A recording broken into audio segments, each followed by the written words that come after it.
Hello students, स्वागत है आपका अपने यूट्यूब चैनल पे।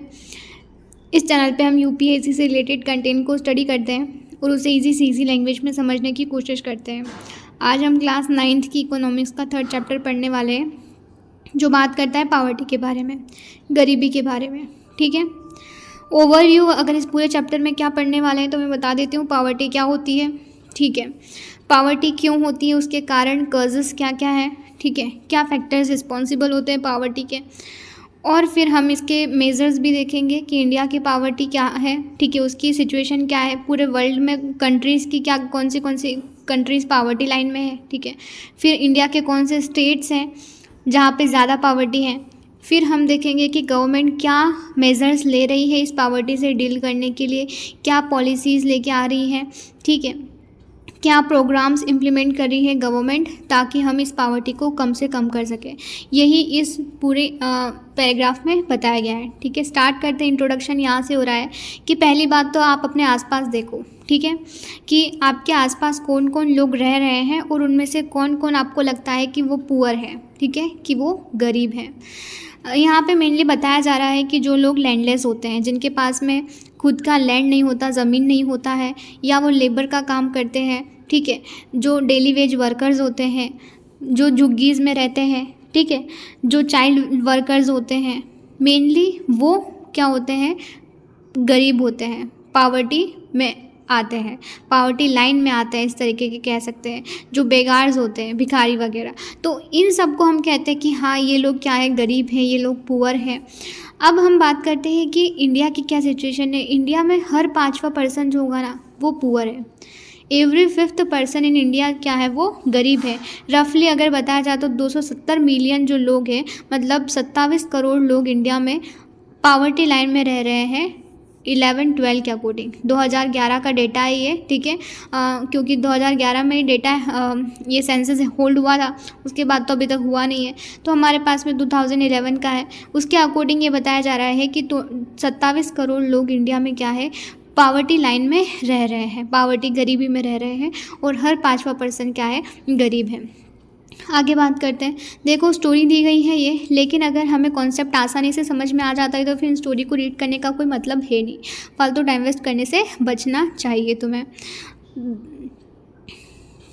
मेनली ये 2 स्टोरी से हमें यही समझ में आ रहा है कि पावर्टी के क्या क्या कारण हो सकते हैं। अगर तुम अपने आसपास भी देखोगे तो अगर तुम में थोड़ा बहुत भी सेंस ऑफ ह्यूमर है तो तुम आसानी से वो कैलकुलेट कर लोगे कि इनकी गरीबी का कारण क्या है। और इन्हीं कारणों को हम यहाँ पे भी डिस्कस कर रहे हैं कि लैंडलेसनेस ज़्यादातर जो है विलेजेस में जिन लोगों के पास में लैंड नहीं होता है, ज़मीन नहीं होती है, वो गरीबी में अपना जीवन जी रहे होते हैं, क्योंकि मेनली उन्हें दूसरा काम करना पड़ता है, लेबरिंग का काम, ठीक है, लैंडलेस लेबर का काम करना पड़ता है, जो बड़े ज़मींदार होते हैं, जो बिग फार्मर्स होते हैं उनके यहाँ पे।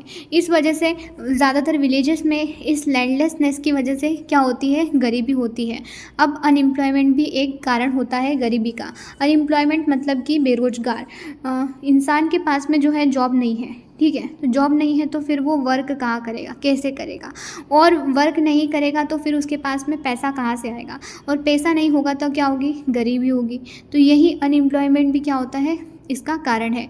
फिर फैमिली की साइज़ की देखो, एक ही पर्सन कमा रहा है, अगर एक फैमिली में 6 लोग रह रहे हैं और 6 में से सिर्फ एक ही पर्सन कमा रहा है और उसका भी वेट जो है बिल्कुल कम है, तो फिर वो अपनी पूरी फैमिली को कैसे उनका पेट भर पाएगा, ठीक है, उनको कैसे वो उनकी सारी ज़रूरतों को पूरा कर पाएगा। तो यही एक फैमिली की साइज़ भी मैटर करती है कि वो फैमिली उसके जो है आसार बढ़ जाते हैं गरीब होने का।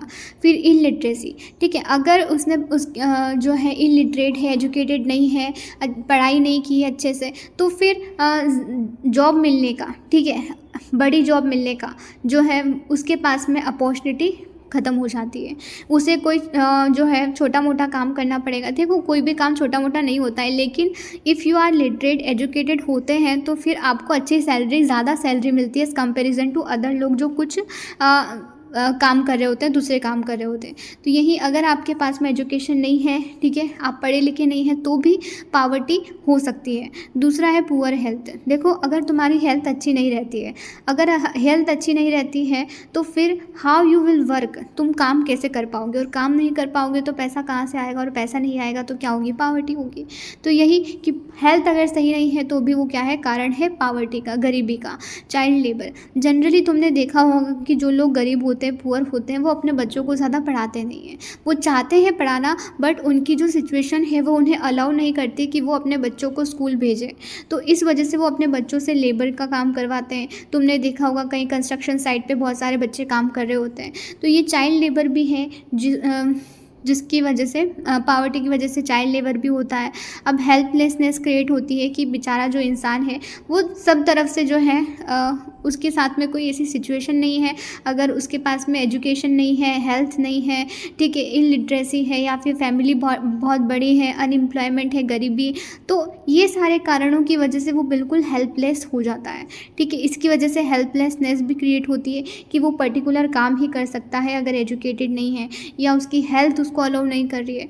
तो ये सारी सिचुएशन, ठीक है। और ये 2 स्टोरी से पढ़ के तुम्हें बस इन्हीं चीज़ों के बारे में पता चलता जो मैंने तुम्हें आसानी से समझा रही होगी। आई होप कि तुम्हें समझ में आ गया होगा। आगे बढ़ते हैं।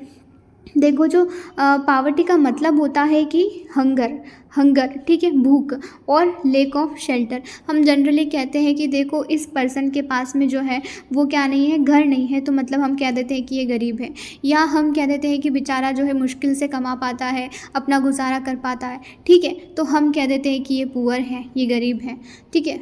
तो ये सारी चीज़ों की वजह, हम तो जनरली ऐसे टर्म्स में कहते हैं आम बोलचाल की भाषा में, कॉमन लैंग्वेज में, कि हाँ ये सब चीज़ों को देख के कि हाँ उसके पास में घर नहीं है, या खाने के जो है वो नहीं है, वेजेस नहीं है अच्छे ढंग के, ठीक है, उसको, तो ये छोटे मोटे काम कर रहा है, तो हम कह देते हैं कि वो क्या है, गरीब है, पुअर है।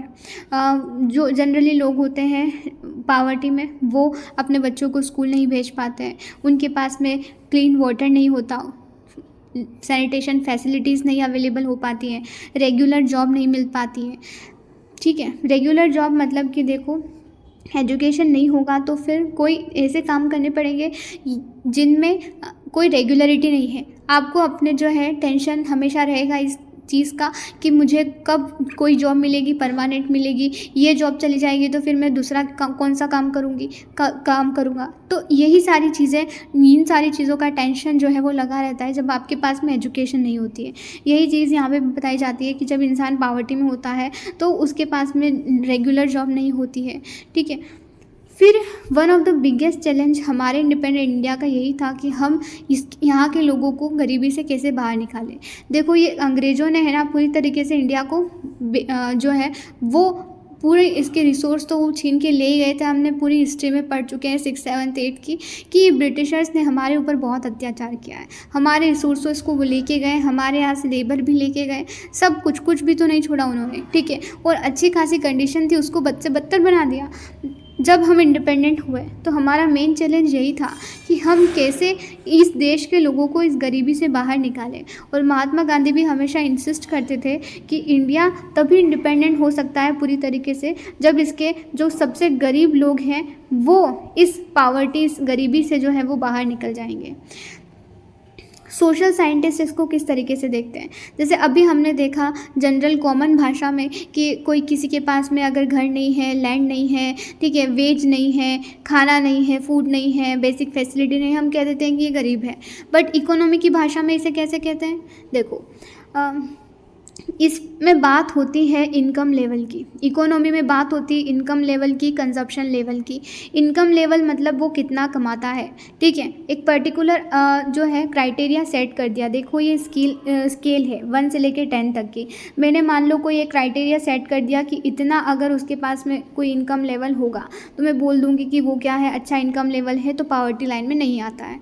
बट अगर इस स्केल में कोई भी लाइन, कोई भी जो है पार्ट मैंने रख दिया और बोल दिया कि इस लेवल से अगर कम वेजेस मिल रहे हैं, उसे इनकम कम है, तो हम बोल देते हैं कि वो पॉवर्टी में है। इसी तरीके से कंजप्शन लेवल की अगर इनकम होगी तभी तो वो कुछ ले पाएगा ना, तभी तो वो कुछ खरीद पाएगा और तभी तो वो कंज्यूम करेगा। तो यही कंजप्शन सिर्फ फूड का नहीं होता है, हमारी दूसरी चीज़ें, क्लोथिंग, सब कुछ, शेल्टर, सब कुछ उसमें आता है कंजप्शन में। तो यही सारी कि जब अच्छा इनकम लेवल होता है तो कंजप्शन लेवल भी अच्छा होता है, और ये दोनों ही, एक भी चीज़ ख़राब हुई तो दूसरी भी चीज़ ऑलरेडी क्या हो जाएगी, हमारे पास में नहीं हो पाएगी अवेलेबल। अब सोशल इंडिकेटर्स होते हैं, जैसे कि कुछ हम कहते हैं कि इलिटरेसी लेवल को देख के हम बता देते हैं कि हाँ, इसके पुअर होने की संभावना बढ़ जाती है।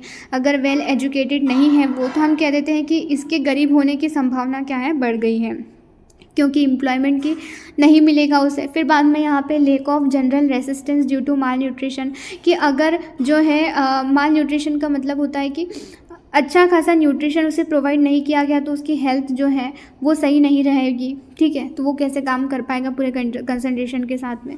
वही सारी चीज़ें, जॉब अपॉर्चुनिटी नहीं मिल पाना, या सेफ ड्रिंकिंग वाटर अवेलेबल नहीं हो पाना, सैनिटेशन अवेलेबल नहीं हो पाना, ये सारी चीज़ों को मिला के हम कहते हैं कि वो क्या है, गरीब है।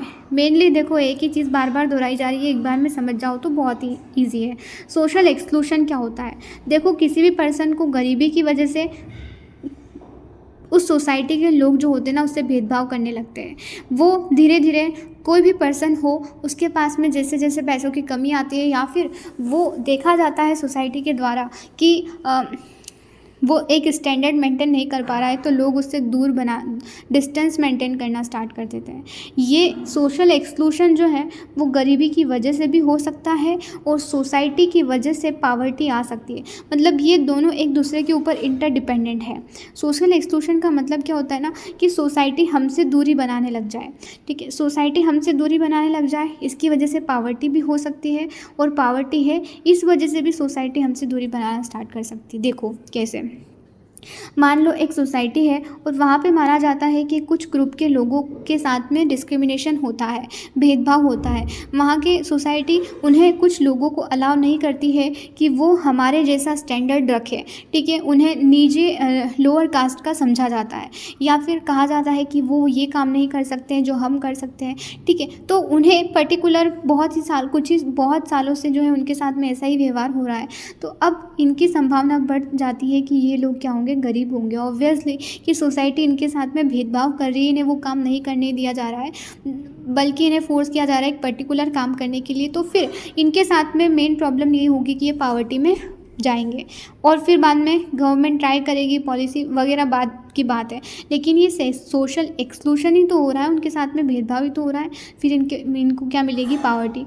अब दूसरी बात कि कोई इंसान पुअर है, भले वो किसी भी कास्ट का होगा, लेकिन तब भी ये सोसाइटी जो है उसके साथ में भेदभाव करती है, सिर्फ उसके इनकम लेवल को देख के कि वो है जो है गरीब है। इस वजह से सोसाइटी के लोग जो है, उसके रिश्तेदार भी भले ही क्यों ना हो, उसके साथ में दूरी, डिस्टेंस मेंटेन करना स्टार्ट कर देते हैं। तो इसी को सोशल एक्सक्लूशन कहते हैं, ठीक है। ये दोनों बातें तुम्हें आसानी से समझ में आ गई होगी। अब वल्नरेबिलिटी क्या होती है? वल्नरेबिलिटी का सिंपल सा मतलब ये होता है कि किसी भी पर्सन की गरीब होने की संभावना कितनी है, कितनी ज़्यादा है, उसे वल्नरेबिलिटी कहते हैं।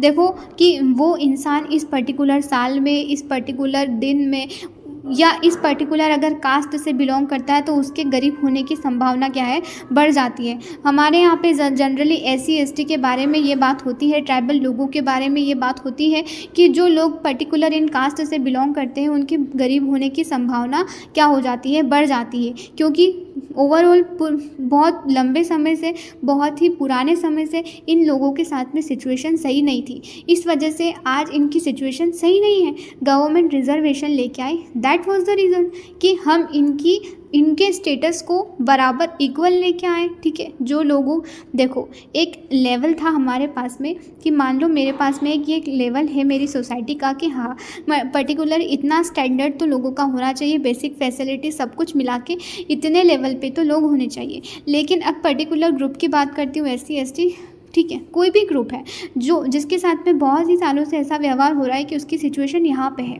ठीक है, वो ऊपर आ ही नहीं पाया क्योंकि उस सोसाइटी के लोगों ने उसे ऊपर आने ही नहीं दिया। अब गवर्नमेंट इज़ ट्राइंग कि हम उसका लेवल इस पर्टिकुलर ग्रुप के साथ में मैच करें, तो इस वजह से रिजर्वेशन लाया जाता है। अब कुछ लोग इसे बुरे नज़रिए से भी देखते हैं, दैट्स देयर प्रॉब्लम, क्योंकि उन्हें पता नहीं है कॉन्सेप्ट क्या है। यही चीज़ यहाँ पे बताई जा रही है। अब देखो ये बात हो रही है वल्नरेबिलिटी, सिंपल सा मतलब कि किसी भी ग्रुप का, किसी भी पर्सन का गरीब होने का संभावना कितना बढ़ जाता है, उसे वल्नरेबिलिटी कहते हैं, ठीक है। उसकी एबिलिटी, उसके पास में रिस्क आने की संभावना, ये वल्नरेबिलिटी हम हेल्थ के मामले में भी देख सकते हैं, एजुकेशन के मामले भी देख सकते हैं, ठीक है, गरीबी के मामले में भी देख सकते हैं। तो हर चीज़ में वल्नरेबिलिटी आती है, ठीक है, कि उसकी संभावना कितनी ज़्यादा बढ़ जाती है, बस सिंपल सा इतना सा मतलब है। पावर्टी लाइन देखो, मैंने बात की कि हम इकोनॉमी में देखेंगे कि पावर्टी क्या होती है, कॉमन भाषा में हम बात नहीं करेंगे, ठीक है, आम लोगों की भाषा में बात नहीं करेंगे। वी आर यूपीएससी एस्पिरेंट, ठीक है, तो फिर हमारी भाषा भी अलग होनी चाहिए। पावर्टी लाइन देखो, पावर्टी लाइन जो है वो एक कुछ भी नहीं है, एक सिंपल सी स्केल है, एक स्केल है, और मान लो मैंने 1 से 10 तक की नंबर रखे इस स्केल पे, ठीक है, अलग अलग नंबर्स को मैंने मार्क कर दिया कि मान लो 1 से 2 तक जो लोग होंगे वो बहुत ही ज़्यादा गरीब होंगे, फिर 2 से लेके जो 5 तक होंगे वो थोड़े से इनके कंपैरिजन में थोड़े से ज़्यादा जो कम गरीब होंगे, फिर यहाँ पे मिडिल क्लास आएंगे, फिर ठीक है, तो इस तरीके से स्केल बढ़ती जाएगी तो स्टेटस भी बढ़ता जाएगा लोगों का। तो ये एक स्केल होती है जिसके अकॉर्डिंग देखा जाता है कि वो पर्सन जो है पर्टिकुलर पावर्टी लाइन में आता है या नहीं, और ये डिटरमाइन किया जाता है इनकम के लेवल पे कि उसका इनकम क्या है, उसका कंजप्शन लेवल क्या है, वो कितना कमा रहा है, कितना खर्च कर पा रहा है। अब ये जो लेवल होता है वो एवरेज से कम होगा, मतलब उसकी संभावना बढ़ जाती है कि कोई भी पर्सन पावर्टी लाइन में आ रहा है, गरीबी रेखा में आ रहा है, मतलब वो गरीब है, बस सिंपल सी बात है। और क्या है, गरीबी को मेज़र करने की जो रेखा है उसे गरीबी रेखा कहते हैं, क्या कहते हैं, पावर्टी लाइन कहते हैं, बस। और क्या है, पावर्टी लाइन जो है वो टाइम और प्लेस के साथ में बदलती भी है। जैसे कि प्लेस के साथ में बताती हूँ कि मान लो कि जब हम इंडिपेंडेंट हुए थे 1947 में, तो हमारी सिचुएशन आज जो है, मतलब उसके कंपैरिजन में आज 2024 में तो बहुत ही अच्छी है ना, ठीक है। वो जब हम इंडिपेंडेंट हुए तब तो हमारे पास में बहुत कम रिसोर्सेज, शुरू से हमें शुरुआत करनी थी, ठीक है। तो इस तरीके से उस समय की सिचुएशन और आज की सिचुएशन जो है वो टोटली डिफरेंट है। तो ये टाइम की बात हो रही है कि टाइम के साथ में पावर्टी लाइन क्या होती है, बदलती जाती है। अब प्लेस की बात कर लेते हैं। मान लो हमारी कंट्री है इंडिया और एक कंट्री है यूएसए, ठीक है, नाम तो सुना ही होगा। तो अब क्या होता है, यूएसए में मान लो कि यहाँ के लोग अगर कार नहीं खरीद पा रहे हैं तो उनके लिए ये पावर्टी का मामला है, लेकिन हमारे यहाँ तो कोई कार ले ले तो वो एक लग्जरी का मामला है कि ये तो बहुत ही अमीर होगा या अच्छा खासा जो है इसके पास में पैसा होगा तभी तो ये कार ले पा रहा है। तो ये तो पावर्टी का है ही नहीं मुद्दा बिल्कुल भी इंडिया में। लेकिन जब यूएसए की बात करते हैं तो वहाँ पे जब कोई कार नहीं ले पाता पर्सन, तो हम वो लोग कहते हैं कि ये क्या है, गरीब है, ये पावर्टी में रह रहा है। ये सारी बात यहाँ पे बताई जा रही है। तो प्लेस के साथ में भी क्या होती है, पावर्टी बदलती जाती है। अब इकोनॉमी के लेवल की बात करते हैं कि एक जो कैलोरी कंजप्शन, मतलब कि कोई पर्सन कितना कंज्यूम करता है फूड के हिसाब से देख लेते हैं, ठीक है। फूड के हिसाब से अगर अर्बन एरिया मतलब कि जो सिटीज़ वाला एरिया होता है वहाँ पे अराउंड 2100 कैलोरी पर पर्सन एक दिन में वो अगर कंज्यूम करता है तो हम कहते हैं कि वो क्या है, पावर्टी के अबाव है। और वही रूरल एरिया में ये रखा गया है 2400 कैलोरी पर पर्सन पर डे। अब इतना डिफरेंस क्यों है, क्योंकि रूरल एरियाज़ में क्या होता है, गाँव में ज़्यादा काम होता है हार्ड वर्किंग का, ठीक है, मतलब कि वो जो है उनको ज़्यादा काम करना पड़ता है, इस वजह से इनकी कैलोरी को ज़्यादा रखा गया है, हार्ड वर्क की बात हो रही है। और यहाँ पे जो है अर्बन एरियाज़ में इतना भारी काम नहीं होता है, सिर्फ इस वजह से 2100 कैलोरी पर पर्सन पर डे रखा गया है अर्बन एरियाज़ में, और रूरल एरियाज़ में कितना है 2400। तो याद रखना ये कि कैलोरी के हिसाब से हमारी पावर्टी को कैसे जो है वो डिसाइड किया जाता है। तो रूरल में अलग है और अर्बन में अलग है। अब मॉनेटरी एक्सपेंडिचर पर कैपिटा वो भी बताता है कि वो पर्सन जो है पावर्टी में है या नहीं है, कोई पर्सन कितना खर्च कर पा रहा है अपने फूड ग्रेन को परचेस करने के लिए, खाना परचेस करने के लिए, ठीक है। तो उसे भी हम कहते हैं कि वो गरीब है या नहीं है, पावर्टी में है या नहीं है। अब ये डेटा है मोस्ट इम्पॉर्टेंट है। 2011 के अकॉर्डिंग 816 रुपये, ठीक है, पर मंथ के लिए रूरल एरियाज़ के लिए फिक्स किए गए कि the poverty line for a person was fixed at 816 per month, ठीक है। 816 रुपये जो है पूरे महीने का अगर कोई पर्सन कमा ले रहा है रूरल एरियाज़ में, मतलब कि गांव में, तो हम कहते हैं कि इट इज़ ओके, ठीक है, पावर्टी लाइन के लिए इतना रखा गया है। इससे ज़्यादा होगा तो फिर पावर्टी लाइन में नहीं आएगा, इससे कम होगा तो ऑब्वियसली वो पावर्टी लाइन में आएगा 2011 के अकॉर्डिंग, ठीक है। और वही अर्बन एरिया के लिए 1000 रुपये, ठीक है, कि अगर 1000 रुपये वो कमा रहा है एक महीने का तो मतलब वो ठीक ठाक लेवल पे है, ठीक है। ऐसा भी नहीं कह सकते कि ज़्यादा कमा रहा है, लेकिन ऐसा भी नहीं कह सकते बहुत कम। अब बेसिक रिक्वायरमेंट ज़रूरी होती है पावर्टी लाइन को मेज़र। अब ये जो है डाटा मैंने बताया कि रूरल एरियाज़ में 816 है, अर्बन में 1000 रुपये अगर महीने का कमा रहा है तो हम कहते हैं कि ठीक है। अभी विलेजेस में मतलब गांव में 816 रुपये कमा रहा है एक महीने का तो हम कहते हैं ठीक है 2011 के अकॉर्डिंग। बट ये डाटा जो है ना हर साल चेंज होता है, हर साल जो है इसका प्राइस अलग अलग बदलता है हर साल के अकॉर्डिंग की। ये जो है बोल सकते हैं कि जो कैलकुलेशन है वो बदलती जाती है। और ये बदलता कौन है? NSSO, नेशनल सैम्पल सर्वे ऑर्गेनाइजेशन। ये पूरे देश का जो है वो क्या करता है, एक तरीके से ध्यान रखने का काम करता है कि कौन सा पर्सन कितना इनकम लेवल बढ़ रही है, कम हो रही है, ग्रोथ रेट हो रहा, ग्रोथ कितनी हो रही है लोगों की, इनकम लेवल कितना बढ़ रहा है, कितना खर्च कर रहे हैं लोग, ये सारी चीज़ों की जानकारी रखने का काम इसका है, NSSO का, नेशनल सैम्पल सर्वे ऑर्गेनाइजेशन, ठीक है।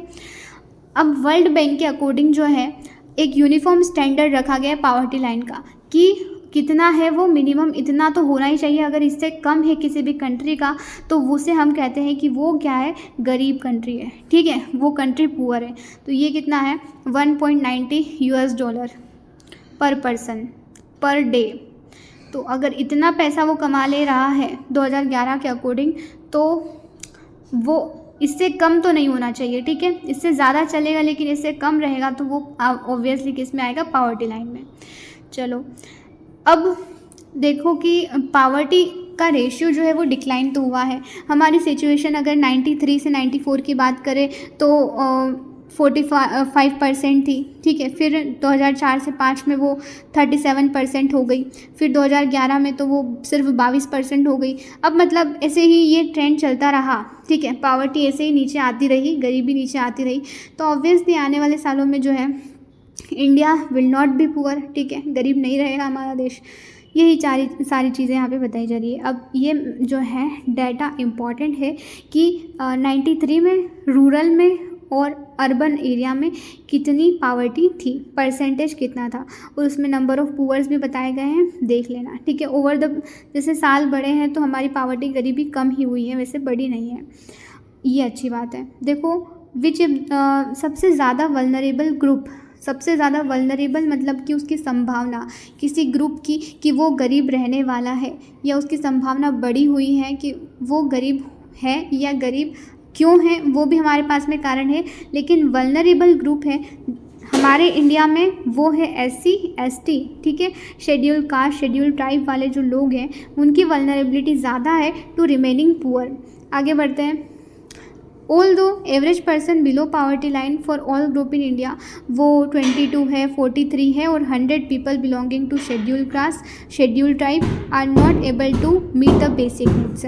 हमारे यहाँ की बात हो रही है कि जो शेड्यूल ट्राइब्स के लोग होते हैं, शेड्यूल कास्ट के जो लोग होते हैं, उनमें से 100 में से इतने लोगों, अगर इंडिया में अगर 100 लोग हैं तो 100 में से जो 43 लोग हैं या 22 लोग जो हैं वो SC ST से बिलोंग करते हैं और वो लोग क्या है, पुअर हैं। बस इतनी सी बात है कि अगर इंडिया में 100 लोग रह रहे हैं और 100 लोग SC ST में से, उनमें से 22% जो है या 43% जो है वो क्या होंगे, पुअर होंगे।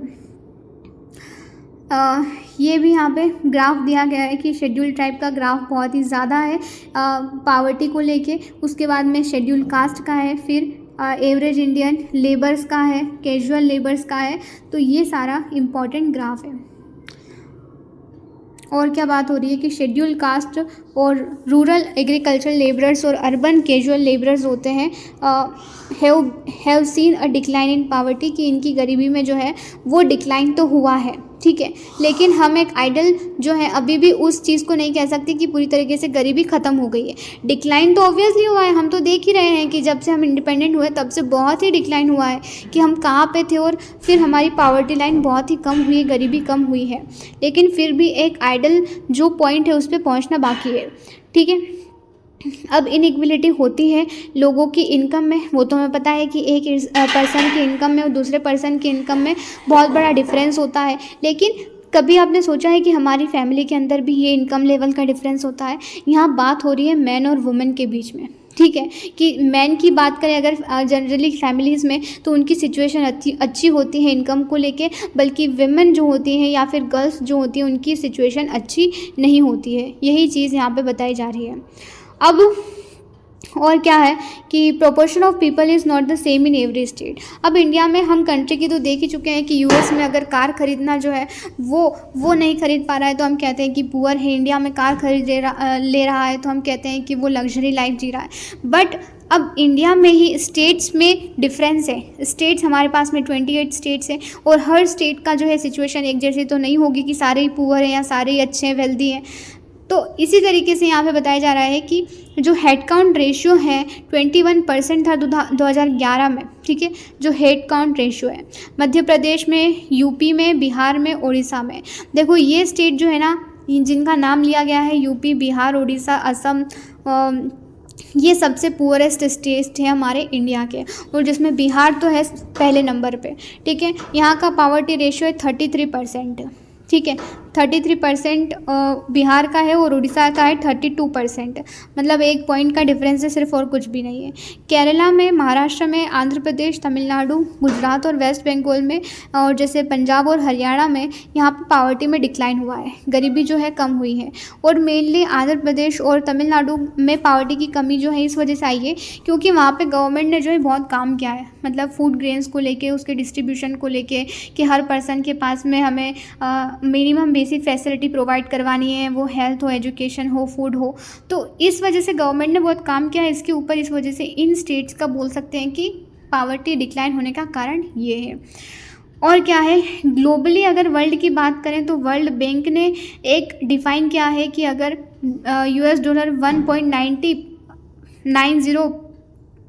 $1.90 अगर एक दिन का कमाता है कोई पर्सन या उससे कम कमाता है तो वो पावर्टी लाइन में आता है, ठीक है।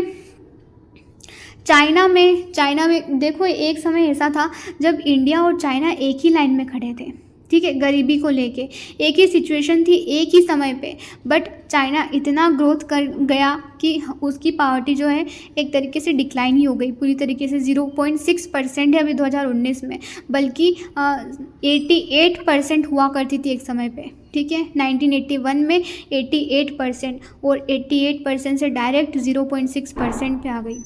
मतलब देखो कमाल। बाकी दूसरी कंट्रीज़ भी है जिन्होंने गरीबी जो है वहाँ पे कम हुई है। और ये ग्राफ दिया गया है हमारे स्टेट्स का कि अलग अलग स्टेट्स में पावर्टी, देखो बिहार पहले नंबर पे है, फिर उड़ीसा, फिर असम, एमपी है, फिर यूपी है, फिर कर्नाटक, सारे स्टेट्स का दिया गया है। और क्या है कि सब सहारन अफ्रीका जो है वहाँ पे पावर्टी में कमी आई है। 51% हुआ कर 2005 में और फिर 40% हुआ है 2018 में। तो सब कंट्रीज़ का यहाँ पे बताया जा रहा है, मेनली चाइना के साथ में कंपैरिजन देख लेना। और ये सारी कंट्री का जो है डाटा तो है ही सही हमारे पास में। देखो जो मैं बता देती हूँ कि इकोनॉमिक्स में जो ये ग्राफ होते हैं, ये जो डेटा दिया होता है उसको कभी भी तुम है ना इग्नोर मत करना, नहीं तो फिर यूपीएससी तुम्हें इग्नोर कर देगा, ठीक है। That is most important. सबसे ज़्यादा मुझे तो इसमें टर्म्स इम्पॉर्टेंट लगती है और फिर ये जो डेटा है वो इम्पॉर्टेंट लगता है ग्राफ, ठीक है। अगर तुम PYQ देख रहे होगे सीरियसली तो तुम्हें पता होगा इस बारे में। पावर्टी का कारण, ये कॉमन सेंस की बात है कि गरीबी का कारण क्या होता है, लेकिन एक इम्पॉर्टेंट चीज़ है कि जब हम ब्रिटिश के अंडर में थे, ब्रिटिश रूल के अंडर में थे, तो हमारी कंट्री डेवलप नहीं हो पाई, या ऐसा कह सकते हैं कि इन ब्रिटिशर्स ने हमारी कंट्री को डेवलप होने नहीं दिया और हमारी जितनी इकोनॉमी थी उसको भी गिरा दिया। और तो सबसे मेन कारण तो हमारा गरीबी का यही है, ब्रिटिश रूल था। और दूसरा, जॉब अपॉर्चुनिटी नहीं मिल पाना, अच्छा एजुकेशन नहीं हो पाना, बेसिक चीज़ों की फैसिलिटी अवेलेबल नहीं हो पाना, इस वजह से भी पॉवर्टी का यही कारण है। अब इसके लिए गवर्नमेंट ने कुछ चीज़ें भी ली हैं। देखो, लैंड रिसोर्स की कमी होना, ये भी एक मेजर कारण है। और सोसाइटी में कुछ ऐसी चीज़ें चल रही हैं, भेदभाव चल रहा है, डिस्क्रिमिनेशन चल रहा है, एक सेक्शन को तो बेचारे को अलग ही कर दिया है, तो फिर ये भी एक कारण है पॉवर्टी का। तो बहुत सारे कारण हैं इस तरीके से। तो एंटी पॉवर्टी मेजर, गवर्नमेंट ने कुछ फैसले लिए हैं इस पॉवर्टी से डील करने के लिए। देखो, गवर्नमेंट की पॉलिसी को हम 2 पार्ट में डिवाइड कर सकते हैं, ठीक है। एक पॉलिसी वो है जिसमें गवर्नमेंट कुछ प्रोग्राम्स लेके आई ताकि हम ग्रोथ करें, लोगों की इनकम को बढ़ाएं। लेकिन दूसरी तरफ गवर्नमेंट कुछ ऐसी पॉलिसी लेके आए जो गरीब है उनको हम एड प्रोवाइड करवाएं, ठीक है, ताकि वो खुद सस्टेन कर पाएँ। 80s के टाइम पे हमारी इकोनॉमिक ग्रोथ जो थी वो फास्टेस्ट थी पूरे वर्ल्ड में, ठीक है। अगर पूरे वर्ल्ड को कंपेयर करूँ इंडिया से, तो 80s का जो टाइम पीरियड था, 1980s का, उसमें हमारी ग्रोथ रेट जो है, इकोनॉमिक ग्रोथ जो थी वो सबसे हाईएस्ट थी, 3.5% ईयर इन 1970 में, ठीक है। और उसके बाद में 6% 1980 और 1990 में। डायरेक्ट हमारी ग्रोथ रेट जो है वो 3% से कहाँ पे पहुँच गई, 6% पे पहुँच गई है। तो सबसे हाईएस्ट जो थी वो देखने को मिलती है हमें 1980s के टाइम पे हमारी ग्रोथ रेट। ग्रोथ रेट क्या होती है? मेनली अगर कंट्री ग्रो कर रही है, ग्रो कैसे करेगी, वहाँ पे अच्छे खासे लोग जो है एम्प्लॉयमेंट कर रहे हैं, काम कर रहे हैं, लोग इन्वेस्ट कर रहे हैं, ठीक है, तो वहाँ की इकोनॉमी बढ़ती है। जैसे लोगों के पास में पैसा होता है, मनी होता है, तो मनी को वो स्पेंड करते हैं, कुछ खर्चा करते हैं, कुछ इन्वेस्ट करते हैं। जब वो इन्वेस्ट करते हैं तो वहाँ पे कुछ फैक्ट्री सेटअप होती है, कुछ चीज़ें बनती हैं, तो वो चीज़ें बनती हैं, फिर उनको बेचा जाता है, सेल किया जाता है। तो सेल किया जाता है, फिर वो पैसा होता है इंसान के पास में जो उसे खरीदता है। तो ये सारी चीज़ों की वजह से इकोनॉमी डेवलप होती है, किसी भी कंट्री की ग्रोथ होती है। गवर्नमेंट कुछ पॉलिसीज़ लेके आई हैं, जैसे कि Mahatma Gandhi national rural employment guarantee act 2005 का, जिसका एम है, इसका मकसद है कि हमें 100 दिन का वेज प्रोवाइड करवाना है, एम्प्लॉयमेंट, ठीक है, वेज एम्प्लॉयमेंट प्रोवाइड करवाना 100 डेज़ के लिए। जिन लोगों के पास में जो है एम्प्लॉयमेंट नहीं होता है, रोज़गार नहीं होता है, तो उनको ये 100 दिन का रोज़गार दे के जाता है। कौन? Mahatma Gandhi national rural employment guarantee act 2005, ठीक है। इसके कुछ दूसरे मकसद भी हैं, जैसे कि सस्टेनेबल डेवलपमेंट करना, मतलब कि हमारी डेवलपमेंट होती रहे, कभी भी ऐसा ना हो कि वो नीचे चली जाए, ठीक है। ग्रोथ रेट हमेशा हाई लेवल पे चलती रहे, एक सस्टेनेबल वे में चलती रहे। दूसरा कि 1/3 ये वुमेंस के लिए अपनी जॉब्स रिजर्व रखता है, ठीक है, कि ज़्यादा जो है ज़्यादा सपोर्ट किया जाता है वुमेंस को एम्प्लॉयमेंट देकर। और क्या बताया जा रहा है? प्रधानमंत्री रोज़गार योजना, जो कि 1993 में स्टार्ट हुई थी, इसमें सेल्फ एम्प्लॉयमेंट अपॉर्चुनिटीज़ क्रिएट करवाई जाती हैं, लोगों को एम्प्लॉयमेंट दिया जाता है, ठीक है। एजुकेटेड अनएम्प्लॉयड जो यूथ है, जो यंग पॉपुलेशन है इंडिया की, उनको ज़्यादातर ये जॉब्स प्रोवाइड करवाई जाती है, और वो स्मॉल टाउन्स में, ठीक है। फिर दूसरी एक और स्कीम है, वो है रूरल एम्प्लॉयमेंट जनरेशन प्रोग्राम 1995 का। इसमें भी सेल्फ एम्प्लॉयमेंट अपॉर्चुनिटी प्रोवाइड करवाना रूरल एरियाज़ में और स्मॉल टाउन्स में, ठीक है। फिर आपका है स्वर्ण जयंती ग्राम स्वरोजगार योजना, वो है 1999 का। इसमें भी यही चीज़ प्रोवाइड करवाना है कि पुअर फैमिलीज़ को, पावर्टी में जो है, उन्हें उससे बाहर निकालना, उन्हें जो है बेसिक चीज़ें प्रोवाइड करवाना, एम्प्लॉयमेंट प्रोवाइड करवाना। फिर प्रधानमंत्री ग्रामोदय योजना है 2000 की, ठीक है। इसमें भी बेसिक सर्विस प्रोवाइड करवाना, जैसे हेल्थ है, एजुकेशन है, शेल्टर है, ड्रिंकिंग वाटर है, इलेक्ट्रिसिटी है, ये सारी चीज़ें। फिर अंत्योदय अन्न योजना, ये सबसे इम्पॉर्टेंट योजना है, अंत्योदय अन्न योजना। और एक Mahatma Gandhi national rural employment guarantee act 2005 का, ठीक है। इस योजना के बारे में डिटेल डिस्कशन करेंगे अगले चैप्टर में। देखो, lake of proper implementation, main कारण क्या है गरीबी का? इतनी प्रोग्राम्स, इतनी पॉलिसीज़ गवर्नमेंट लेके आई, फिर भी कारण ये है कि इनका सही से इम्प्लीमेंटेशन नहीं हुआ, इनको सही से लागू नहीं किया गया गवर्नमेंट के द्वारा, ठीक है, ऑफिसर्स के द्वारा, ये भी कह सकते हैं। कहीं ना कहीं कमी रह गई, इस वजह से इतना ज़्यादा बेनिफिट नहीं पहुंचा जितना पहुंचना चाहिए था। ऑब्वियसली लोगों को इनसे फ़ायदा हुआ है, लेकिन जितना होना चाहिए था उसके कंपेरिजन में कम हुआ है, क्योंकि इसका इम्प्लीमेंटेशन नहीं हुआ ज़्यादा। लोगों को जानकारी, जागरूकता ही नहीं है कि ये पॉलिसीज़ भी है गवर्नमेंट की लाई गई हैं, तो ये भी एक कारण है। फिर कुछ और चैलेंजेस हमारे पास में कि देखो, वाइड डिस्पैरिटीज़, जो एक विलेज होता है और एक सिटी होती है, दोनों के बीच में जो है अनइक्वलिटी बहुत ज़्यादा है, इनकम को लेके, पावर्टी को लेके, गरीबी को लेके। तो उस चीज़ को हमें बराबर करना, इन दोनों को इक्वल वे में लेके आना, एक साथ में खड़ा करना इज़ डिफ़िकल्ट चैलेंज, और वो हम कोशिश कर रहे हैं कि पूरा हो पाए। तो हमारी सिटीज़ और जो विलेज हो वो एक साथ कदम से कदम मिला के खड़े रहें, ये हमारी कोशिश है।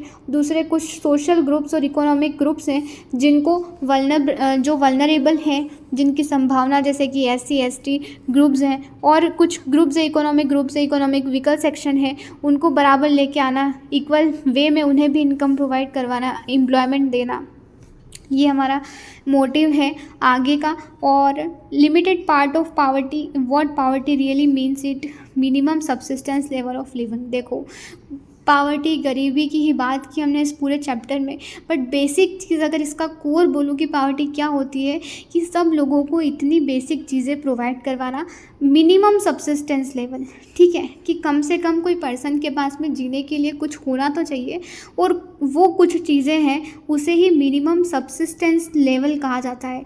कि इतनी, अगर ये लेवल भी नहीं है किसी पर्सन के पास में, तो वो पावर्टी में है। बस ये वर्ड याद रखना, minimum subsistence level of living, कि इतना तो किसी के जीने के लिए उसके पास में ये चीज़ें होनी चाहिए, बेसिक फैसिलिटी तो होनी चाहिए, और अगर वो नहीं है मतलब कि वो पावर्टी में जी रहा है। अब ये चैप्टर तो ख़त्म हो चुका है। इंपॉर्टेंट क्या है इस चैप्टर का? पावर्टी। डेफिनेशन इंपॉर्टेंट है, बस डेटा मोस्ट इम्पॉर्टेंट, ठीक है। बाकी कॉन्सेप्ट जो चैप्टर में स्टोरीज़ हैं वो किसी काम की है नहीं, और डेटा इंपॉर्टेंट है, मोस्ट इम्पॉर्टेंट। दूसरा स्कीम्स, गवर्नमेंट की स्कीम्स जो है वो इम्पॉर्टेंट है। चलो, धन्यवाद आपका, and please do like, share, subscribe and comment.